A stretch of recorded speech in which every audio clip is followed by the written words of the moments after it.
Red ক্রিসেন্টের chairman নির্বাচিত হয়েছেন বিএনপির চেয়ারম্যান জনাব তারেক রহমানের উপদেষ্টা ব্যারিস্টার এম এ সালাম।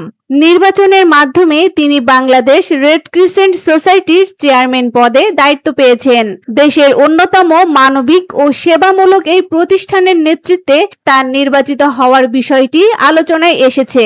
ব্যারিস্টার এম এ সালাম দীর্ঘদিন ধরে বিভিন্ন জনসম্পৃক্ত কর্মকাণ্ডের সঙ্গে যুক্ত রয়েছেন। নতুন দায়িত্বের মাধ্যমে তিনি এখন রেড ক্রিসেন্টের কার্যক্রম পরিচালনায় ভূমিকা পালন করবেন।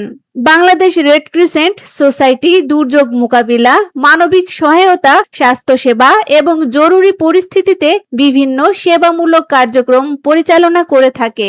চেয়ারম্যান হিসেবে ব্যারিস্টার এম এ সালামের নির্বাচিত হওয়ার পর সংস্থাটির ভবিষ্যৎ কার্যক্রম নিয়ে আগ্রহ তৈরি হয়েছে।